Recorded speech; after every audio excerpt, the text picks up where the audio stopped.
नमस्कार, स्वागत छ मेरो युट्युब च्यानलमा। म हजुरहरू समक्ष अर्को भिडियो लिएर आइसकेको छु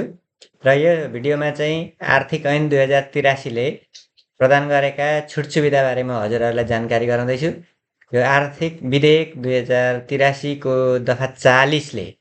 व्यवस्था गरेको छ र यो दफा 40 चाहिँ तुरुन्त प्रारम्भ हुने व्यवस्था गरेको छ। यो तुरुन्त लागू हुने सुविधा हो। आयकरको ब्याज र शुल्क मिनाहा सम्बन्धी विशेष व्यवस्था छ। यो व्यवस्थामा के छ भन्ने कुरा म हजुरहरूलाई जानकारी गराउँछु। कुनै व्यक्तिले विगतमा स्थायी लेखा नम्बर नलिई कर लाग्ने आय आर्जन गरी आयकर दाखिला नगरेको भएमा त्यस्तो व्यक्तिले स्थायी लेखा नम्बर लिई आर्थिक वर्ष 7980 देखि 8283 सम्मको आय विवरण 2083 साल पुस मसान्तसम्म दाखिला गरी सो बमोजिम लाग्ने कर दाखिला गरेमा सोमा लाग्ने शुल्क तथा ब्याज रकम मिना हुनेछ र सोभन्दा अगाडिको आय वर्षहरूको आय विवरण र सोमा लाग्ने कर शुल्क समेत बुझाउनु पर्ने छैन भनेको छ। यो चाहिँ के हो त भन्दाखेरि कुनै पनि व्यक्तिले चाहिँ पुरानो पहिलेदेखि व्यवसाय गरिरहेछ तर उसले स्थायी लेखा नम्बर लिएको छैन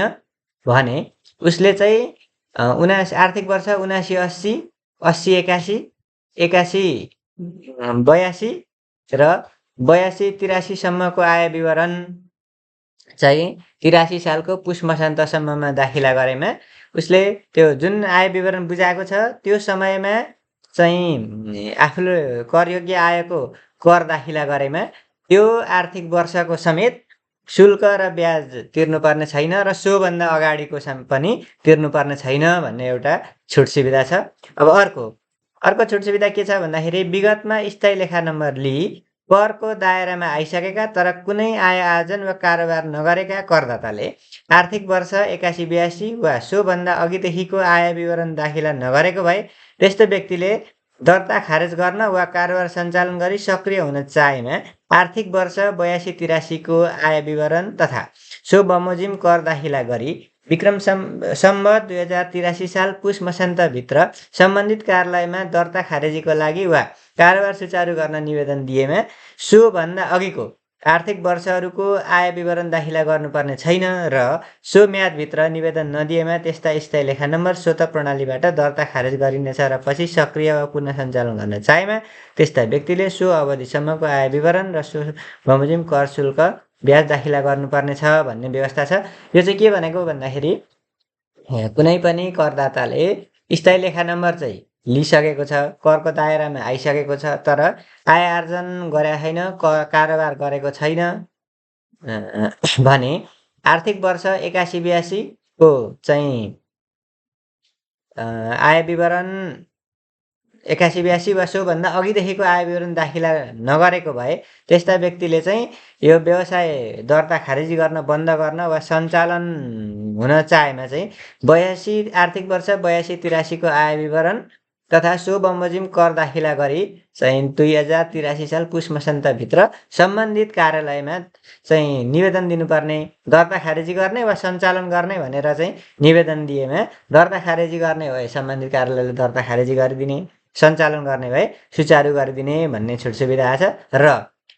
त्यो म्यादभित्र कुनै पनि निवेदन नदिएमा चाहिँ त्यो स्थायी लेखा नम्बर चाहिँ त्यो प्रणालीबाट चाहिँ के गरिने स्वत दर्ता खारेजी गरिने र पछि सक्रिय गर्नु परेमा चाहिँ त्यो अवधिसम्मको सम्पूर्ण शुल्क अनि आय विवरण दाखिला गर्नुपर्ने भन्ने व्यवस्था छ। अब यो चाहिँ कहाँ पनि आकर्षित हुन्छ भन्नुहुन्छ भने एकजना व्यक्तिको चाहिँ एउटै मात्र स्थायी लेखा नम्बर हुने भएकाले स्वत खारेजी भएमा पनि कुनै न कुनै स्थायी लेखा नम्बर व्यक्तिगत वा व्यावसायिक स्थायी लेखा नम्बर चाहेमा चाहिँ हामीले त्यही स्थायी लेखा नम्बर सुचारू गर्नुपर्ने भएकाले यदि कसैले कारोबार नगरिकन व्यावसायिक स्थायी लेखा नम्बर चाहिँ सक्रिय छ भने यो व्यवस्था छुट सुविधा अनुसार हामीले खारेजी गर्न अथवा फेरि सञ्चालन गरेर व्यवसाय सञ्चालन गर्न सक्ने छुट सुविधा यहाँ प्रदान गरेको छ। अब अर्को के छ भन्दाखेरि